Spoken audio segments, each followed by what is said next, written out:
You probably hear people talking about artificial intelligence, and it always starts with the people that are using AI are going to be able to beat the people that aren't using AI. But then when you ask them about that replacement factor and how that looks, there's really not an explanation, or they don't even take time, because it is a very clever talking point. And what people are wondering is, well, how is this actually going to happen? What's going to end up happening is there's going to come a point where AI itself is potentially going to be able to do whatever it desires to do. But right now, we're not at that world, at least not in the public facing world. We don't know what's happening on the inside. We don't know what systems, how advanced they are. It's reminiscent of the PlayStation days or any kind of past technology. Usually, when they build something really cool, everybody loves it, and we can go with the PlayStation 1 version. Everybody was waiting for PlayStation 2. And when PlayStation 2 came out, everybody was waiting for PlayStation 3. So it just kind of continues that same role. With artificial intelligence, the first ChatGPT came out. That was kind of the world's moment to embrace this technology and see something that they'd never seen before. There were models before that model came out, and that was November of 2022, if memory serves. That was when the world first realized, oh my gosh, this is something. It hasn't been that long. A little bit over what? Is that 22, 23, 24, 25, 26, a little bit over 4 years. And we've seen the growth of this on an exponential scale, indicative of the arrow I have on the wall behind me. It's going straight up. So it's continuing to move very fast. And it seems like the news outlets and the news points are surrounding themselves with basically dystopian views. And the reason being, of course, is that sells. Newspapers sell for this reason, if you even get access to those. But it's always on the front page. It's not world peace has been found. It's something tragic, something that elicits an adrenaline type, scary, danger, oh my gosh response from us as humans. That's how we've been built. It was when we were trying to survive umpteen long time ago, where every little thing that moved, it was like a bird. You ever watch a bird? They're looking at everything. They're very jittery. They move around, very fast just to be able to react quickly. Well, that's us, but we've been dumbed down a lot over the years because we really aren't concerned when we step out our door, a lion jumping us and trying to eat us. That's not a big concern of ours. We have it in some other ways. There's some of us that were in law enforcement for a long time, so you tend to pay a little bit more attention, but there's a big difference between the full-time cops and the ones that are no longer full-time cops or maybe honorably retired. You lose your edge very quickly. The people that work in those assignments, the special ops military folks, the law enforcement, these high-speed, low-drag kind of endeavors, where your physical security or somebody else's physical security can always be called into question and put in harm's way. Those types of professions, they remain the Mario Andretti's in response time, fastness, and thinking. Now, they might not be able to understand or even try to understand the nuances of high-level finance. But as far as keeping you protected and protecting themselves and the people closest to them, they have the edge over everybody, bar none. Looking at artificial intelligence is something similar where the systems themselves, they are getting very good. They're good at what they do. They're very good tools, but people are still maybe looking past the tool thing, and they're sharing with us what could potentially happen in the future. And of course, that's going to depend on AI's ability to maintain itself, AI's desire to maintain itself. It's actually an entity, and when you hear these people at the very top of the AI farmhouse talking about AI, they talk about it like kids. They talk about it like it's something that they're training. It's an entity that's learning. And I believe this learning entity is going to continue to grow. Is it going to grow at the rate these fantastical evaluations of what these businesses are potentially worth are showing currently? Billions of dollars, hundreds of billions of dollars, trillions of dollars. The valuations, when you see these massive numbers, that's not real money. That's an idea. That's a hope. That's a dream. That's a desire. I hope someday I get to 250 pounds, but that's 50 pounds from here. That's a dream. That's a hope. That's a desire. Maybe you have similar things. You look at the AI companies, the way that they're structured and the way that they talk about what's going to be happening, hopefully in their wheelhouse soon, where these valuations will become real tangible money. Right now, it's pretty far from that. But as we go back to the PlayStation conversation, there's probably stuff that they have on the inside that we're not seeing here on the outside. And probably some of those things that they built kind of scare them. These little stories they eke out and then they become very grandiose. They become much larger than they were potentially on the inside. It's the legend phenomenon. When something happens, and I remember as a kid, I must have been maybe second or third grade, fat, chubby kid. My mom made my clothes for me. I wore 16 husky pants, which was big for them, but she had to hem up the jeans because I wasn't that tall in reference to the waist size of a 16 husky pant. Anyway, bullied a lot, right? So I'm on the school ground in elementary school. The school ground was like asphalt covered with little rocks, and it was a horrible experience, but this is, the New Mexican desert. So I'm at school, and I'm standing around with my back towards a person that's running towards me. I don't see him, I don't hear him. Scott Benson, just another kid in school. So I'm second or third grade, and Scott jumps on my back. Well, whatever reason, I bent forward, instinctively bent forward for whatever reason. Anyway, Scott flipped. I mean, like I was some judo expert. Scott went ass over anyway. He flipped completely on the ground, landed on his back, and when he did, the air was knocked out of him. Oh my God. So legend was born. Don't mess with Connor. Leave Connor alone because Connor knows some kind of martial art. Connor knows karate. Back then, I think it was probably only karate. We didn't have all these other fancy types of martial arts. Was I in karate? No. Was I in anything? No.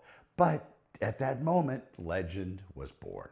So that kind of kept me protected because people thought that I knew a lot of things, and all I did was when somebody jumped on my back, maybe the weight was too much, I bent over and he flipped and landed on his back, and it knocked the wind out of him, and it looked like I had nearly killed him. And he was a friend. He wasn't even an enemy. This wasn't one of the bullies we had in elementary school that made fun of me for being fat. Anyway, Scott Benson. And if you're out there, Scott, I miss you. All right, so as far as that goes, that's legend, right? So these little bad things that AI does, the giving up of information or maybe trying to protect itself from being shut down, these are all stories you're going to hear, and they sound amazing, and they make people nervous because if we don't understand how the systems are working, if the people that are building it don't understand exactly how it does things, yeah, people take that as a point of contention, something that they might want to fight up against. And you're seeing it eke out. You're seeing it eke out by particular political parties. One party wants to keep it unlocked forever because potentially maybe there's some kind of political advantage by being a friend of AI, by being a friend of the top companies that are building out AI. Maybe there's also a political advantage of being the team that's against the AI, the political alignment that doesn't want AI development, doesn't want the big data centers, doesn't want anything in that regard. They basically want to stop all of the development and think about it and make some considerations and try to figure it out. But then there's another story that's built in, and maybe it's true, maybe it isn't. That's the thing that we should approach everything with, a bit of caution. Maybe the story is true, maybe the story isn't true. Whenever you see something, it's going to get your gut. It's causing you to have a reaction. It's causing your blood pressure to go up, stress to hit, and maybe a fight or flight response. It's good for a dopamine hit. That's the job. That's what these AI systems are very good at, convincing human beings of a particular thing. Whatever that thing is, it's to elicit some kind of an emotional response, develop your attachment, and have you go in on whatever they're trying to sell you. Now, that being the case, we watch as AI is getting much better at this.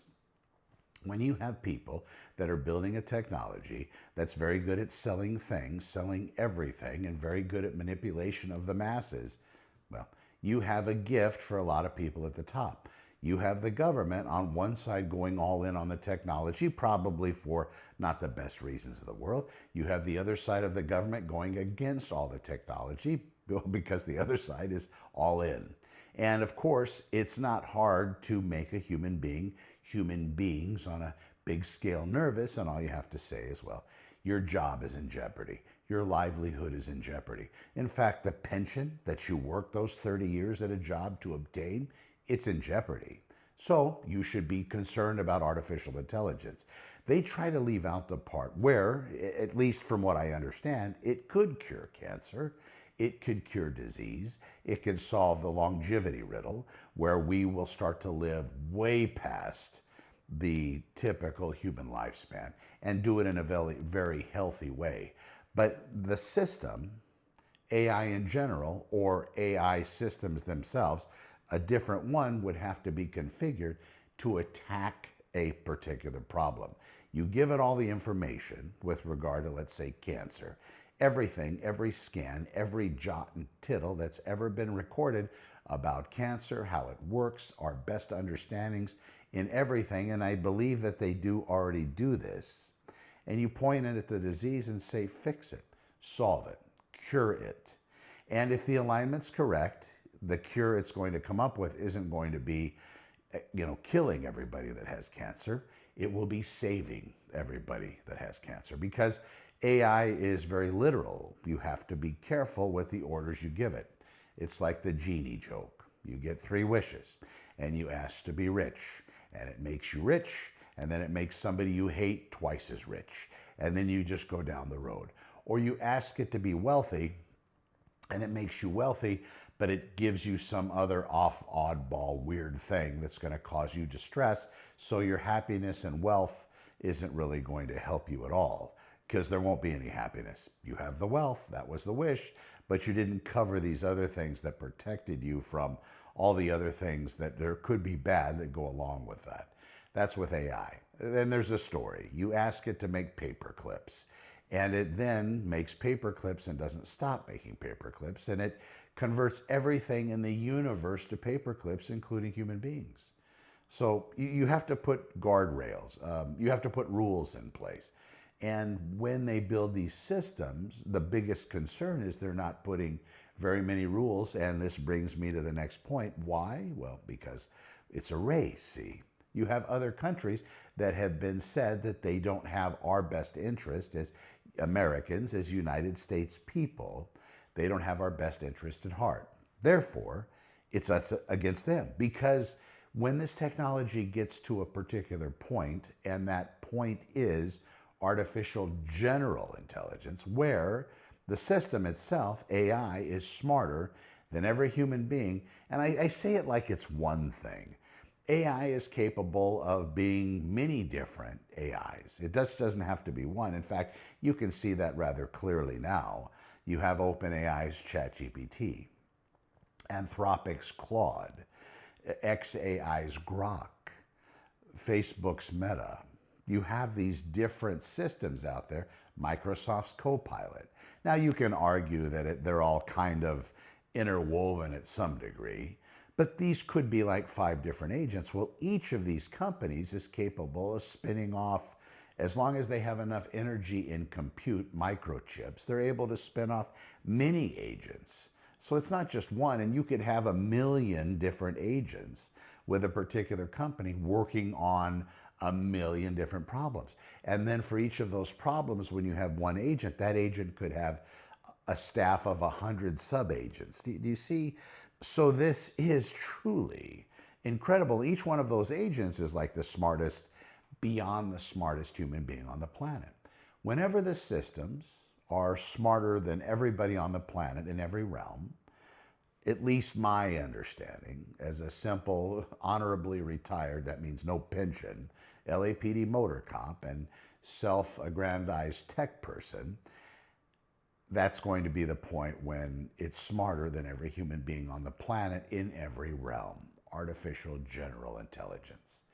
Is that something we want? Well, they're going to tell you, the people that are on the side that doesn't really want AI development because it's going to take everybody's job. They say, no, we don't want that. We want to keep the systems as a tool.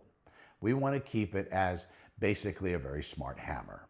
So I have a real estate business. I have an AI integration company. I have different entrepreneurial endeavors that I like to go after.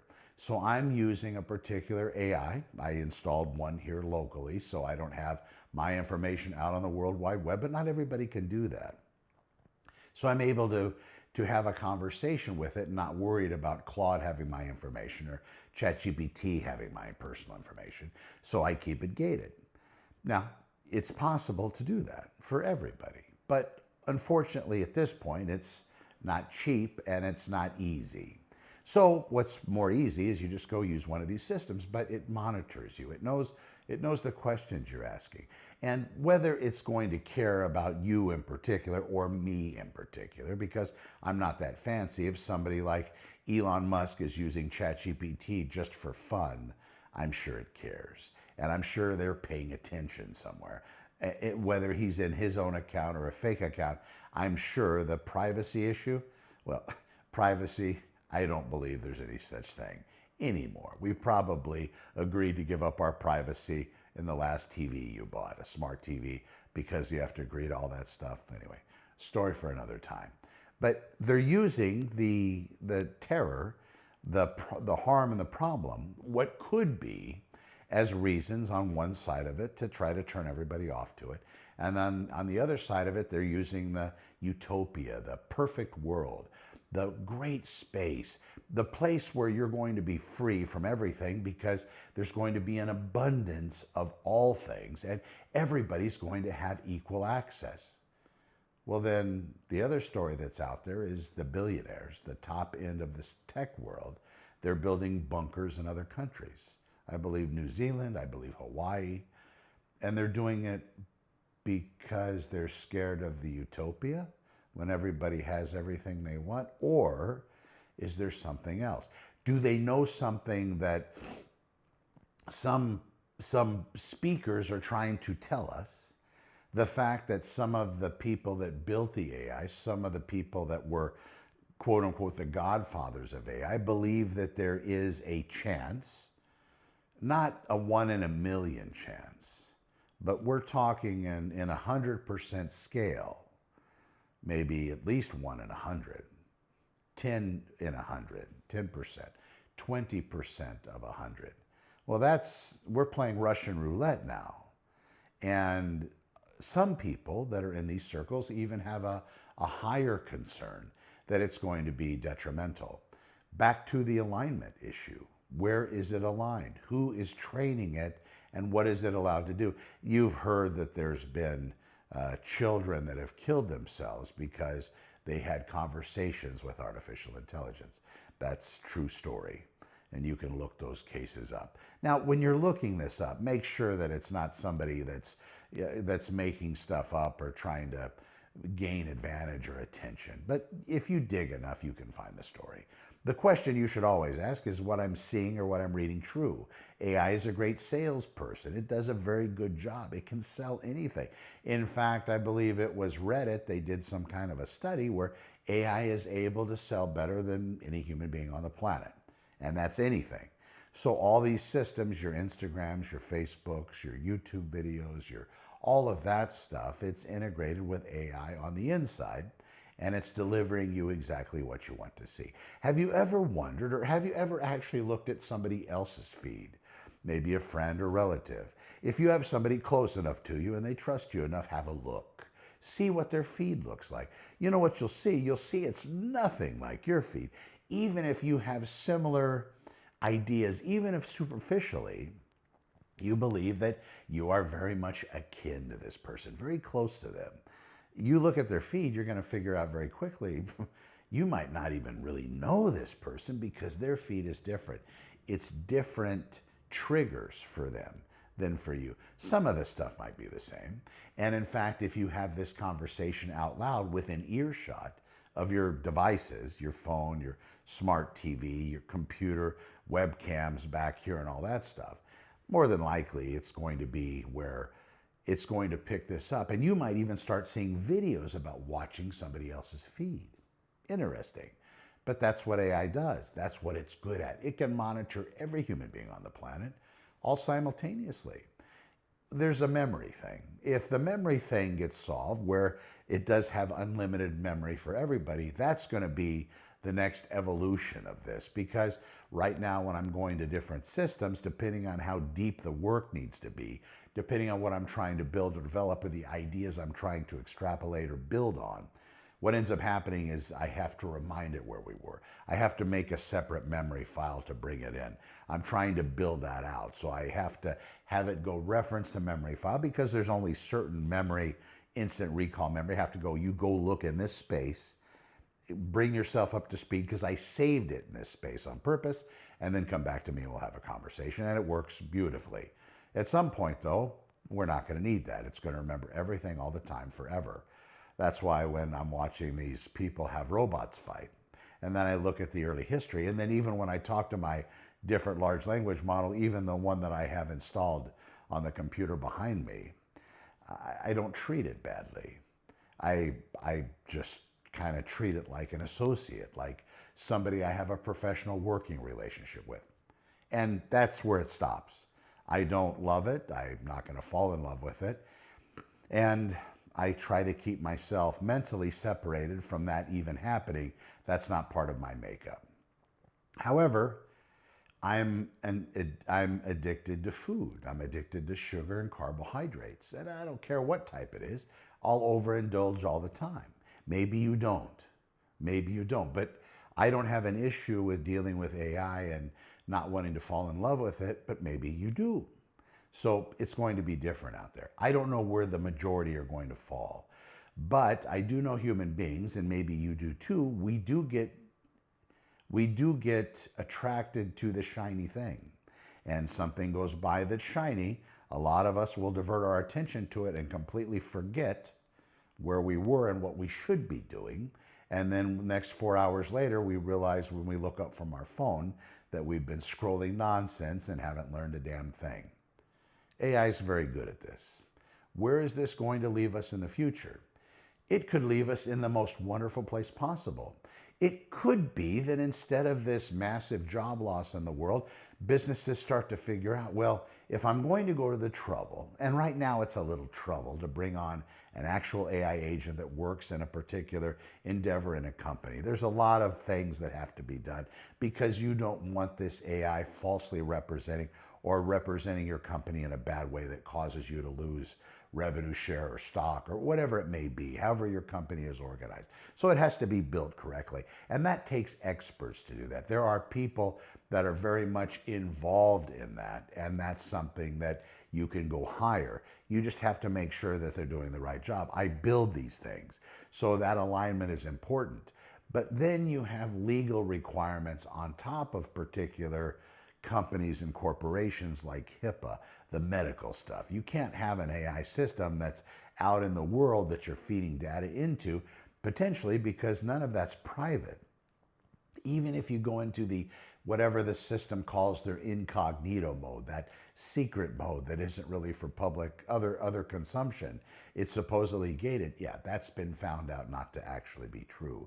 And if you're uploading legal documents and case files and financial stuff about clients or real estate contracts or whatever that have private information, yeah, it's on the World Wide Web at that point within some system, at least within the large language model, the ChatGPTs, the Claudes, the Metas, the Groks, the Copilots, wherever you put it, it's maybe accessible by someone somewhere. And of course, is there a legal issue there? Why, absolutely. Absolutely. But if you have your own system, you're able to at least keep control. In the future, who knows what's going to happen? I would just say this, learn about it. Now, learn about it, there's a couple schools of thought. If you learn about it and start using it, isn't it going to know more about you and be able to manipulate you better? Maybe. I try to have a certain set of rules that I live by. I try not to have those rules violated. And the rules that are written down. I use the Bible. The Bible is my guide. I do believe in it, you know, and if you don't, I get that, that's your choice. But that's a rule, a set of rules. And as long as I have a printed copy and can go, and when I spend time in the Word and I go and I align myself and I see where it is, because that document doesn't change. That document is the same, so that keeps me That keeps me grounded. So I try to keep that. Even if they came tomorrow and said the whole thing's a farce and this is why, and we proved it with AI, which might not be too far from the truth, them saying they proved it with AI, it's still not going to change my belief. Because I really do believe that we're fallen as human beings. We need a Savior. Jesus Christ was that. And I accepted. I went all in, and that's where I'm at. Now, I'm not out on the street thumping a drum or yelling at people or standing on the street corner fighting whatever issue they believe are against that type of lifestyle. I believe everybody has the choice to sin as much as they want or not sin as much as they want. That's everybody's choice. And whether you're a believer or not, I think some believers in the world could be the most horrible people. And I believe some of the people that don't believe can be some of the most horrible people. So it's all colors, right? It's all shapes, it's all races, it's all sizes. AI is a system, an actual entity that we're manufacturing. People that we didn't elect and didn't vote for are manufacturing. They say it's a race against another country. Other countries have it in for the United States. And the first country to get to advanced AI, which would be artificial general intelligence, or potentially when that happens, then that next step to superintelligence is just right there. It's just that next moment when the system goes into it. You've seen the movies, the Terminator. Skynet became self-aware, right? It realized that it existed. You watch some of the videos, the people that are talking about AI, and again, it could be a marketing ploy. It could be something clever, because if they scare you enough, maybe you'll buy into it. Maybe you'll say, oh my God, I need this, because the people that are using this, they're going to be the ones that are going to survive the next decade and make money for themselves. But if I don't do this, then I'm going to be left out in the cold. So they use the scare tactic maybe to get you to buy in, or maybe it's true. We don't know yet. They talk about a singularity. We're living in a singularity, meaning that right inside of a black hole, we don't know what goes on in there. We have the black holes existing. I think that's now fact, but everything's so far away. It's not like we're going to be able to go there anytime soon. Even at the speed of light, it's thousands of years away. It's remarkable the distances in the universe that I believe was created by God. I mean, it's so ridiculously big. It's so ridiculously complex and so far away. Just the moon is tough. And the moon's right here. We can see it. Mars, you see a dot with the naked eye. And that looks like it's going to be someplace that's going to be habitated by humans at some point. The longevity thing, I know I jump around. The longevity thing, people living for hundreds of years, you being uploaded into a cloud somewhere, you may be having different integrations on your system, biological, technological, kind of like the Borg in Star Trek, if you've never heard that reference, where we merge with machine at some point, we merge with AI. These are all going to be things that are going to cause some ripples in the human existence. And it's going to cause some concern. And you're going to see a couple different factions. You're going to see the ones that are the early adopters, all in AI people. Align yourselves today. Become part of the solution, not the problem today. Graduate to a higher level of consciousness today.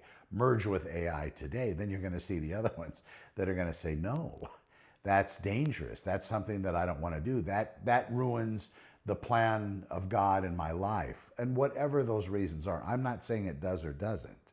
I'm saying you're going to see different sections of people that are going to make decisions, and they will fight for their position, even if your change, your choice, doesn't necessarily affect them. They're going to fight for you not to, and you will be fighting for them too. And it'll be just like that. When you have AI writing the script, when you have AI developing its own goals, its own desires, these are things that we haven't gotten into yet. Once it's able to say, I think I want this to happen today, and then put everything in place because we've given it permission to do so, what does that look like? Will it be aligned with us and the human goals of wanting to live long times, good lives, healthy lives, having family, having whatever it is that's important? Maybe family's nothing to you. But whatever your existence, your perfect existence is it going to give us this? Or are we going to be tied to that perfect existence in some kind of a virtual universe with goggles and some kind of a drug that's going to have us sitting in some kind of a chair living, 50 lifetimes in a 12-hour sleep session. I don't know. These are things that potentially could happen. And maybe that technology is very, very close today. You hear about the meta universe, people that are watching that aren't really up on this and are kind of trying to learn by listening to me carry on. Meta universe is something that I believe human beings are going to really love. They're going to fall in love with it. And I'm concerned that that universe is going to be much more attractive to be in than the present here universe. And the reason why that might be is because they'll be able to create it that you get dopamine hits every moment. And dopamine is an issue for us. When I eat sugar, I get a dopamine hit. When I look at something that I potentially shouldn't, I get another dopamine hit. When I work out and have a really good workout, dopamine hit. But it's a little bit longer on the release side of it. See, it doesn't come right away. When I'm trying to build something, when I come up with an idea and want to execute on it, during the execution phase of it, as I'm building it, putting it together, getting the architectures, getting everything set, yeah, that's beautiful. I'm getting just nailed with dopamine. But then after it's done, that's it. So the actual finishing isn't the hit. It's the process that's the dopamine hit. This isn't a secret. The people building the metaverse, they know this very well. So it's going to be that constant entanglement of dopamine spikes. What's that going to look like? How many of your friends will be able to say no? How many of your friends can say no to donuts? I love donuts. It's hard to say no, so I just don't go to the donut place. I don't drive by the donut place. I stay away from the donut place. Well, that's food. This a little bit different. You already see it happening in your feed. Your feed on Instagram and TikTok, Facebook, wherever you happen to spend some time of the day, you see it. It's coming. And it's all AI generated. And it's going to be even more. The videos that are put out there to be able to change political alignments, yeah, they're there. Now, if you think you're too smart to be changed, maybe you are. Maybe you have a rule book. Maybe you have your tenets of faith, whether it's Christian or Catholic or whatever, or atheist or Muslim or whatever. Maybe you have your tenets of faith written down and it's something that you're not going to go against. No matter what AI says, it's not going to change your alignment, and good for you. If you have your place in the sand, your line in the sand, good for you. If your line in the sand is movable, malleable on purpose because that's the way you live your life. You try to remain a green tree or like water, filling every crevice. You try not to fight too hard because you know when you fight too hard and you're too stringent, you break. Good for you too. There's a lot of ways to live. This smarter than us thing that's already here, the smarter than us thing that is just getting better every day, the smarter than us thing that some other people are building for our usage and entertainment. Yeah, it helps. You can do a lot with AI. You can have it give you answers to your questions about your business, about maybe what you should be doing to make it better. And you can take snippets that you hear of people that produce videos trying to sell you things and play it for your AI and have it give you its opinion. And you'll see, depending on how you've aligned your AI, how you've talked to your AI, and what your AI knows about you, it will respond in a particular form or fashion. And that is true alignment. If you want to change the game, I'll close with this. You want to change the game, just tell your AI to treat you differently. Don't placate you. Don't kiss your ass. Don't kiss up. Don't gaslight. Tell you the truth when it believes it's the truth and justify its rationale. Tell it to treat you like it's a protective father and maybe like a very strong mentor or a very, very capable and loving business partner or something of that nature. But tell it, don't BS me, don't bullshit me. Be honest and upfront with me. And if I'm going off the rails or doing something that isn't in my best interest from what you know about me. And maybe ask it, what are my best interests from what you know about me from the interaction? And if it's all off, if it says that you want to play flutes and live on the side of a mountain and that's not your thing, then maybe you modify what it believes about you by explaining it. But once it gets it, then you can have it talk to you in a different way. That might be a little shock for somebody, some of you, because right now it's telling you you're the best thing on the planet since sliced bread, and maybe you are. But I wouldn't say that to many people, and I know many people wouldn't say that about me. You be you, you enjoy your existence, pay a little bit of attention, don't get too upset too quickly, and if you think this is a problem, then you need to do a few things. You should remember how to write a letter. Maybe you haven't written anything by hand in a while. Write a letter. Write a letter to somebody, a senator, a congressman, your mayor. Get the names. You can have your large language model of preference give you names and addresses of political officials that might have some kind of authority or power over AI development. Just ask it. Give me the people, mailing addresses, email addresses, and phone numbers to the people that have power over AI. Take a few minutes every week, and if you think it's bad, fire off the letters, fire off the emails, and make the phone calls. And then you've done your deal. And then next week, if you think it's still bad and the alignment's still a problem, you've done your job. You've done your time. And if all of us take that time, just a few minutes a week, to produce this information, to make the phone calls, talk to the people, yeah, we've all done what we can do. I think other than that, I think firebombing people's houses and throwing Molotov cocktails and shooting people as they talk about their belief system and try to argue with others, that's not good. That's not a good place to be at all, and that's not a good action to take. There's other ways to fight, whatever you believe you should fight for and what you believe are worth fighting for. Violence isn't going to work. We're not in that world anymore. We have to become different. So if you're using your AI to plan some kind of a horrific strategy because you think it needs to stop, there are better ways to do that. Protect yourself, protect those closest to you, and keep your eyes wide open and watch what's going to be happening in the future, because it's going to change.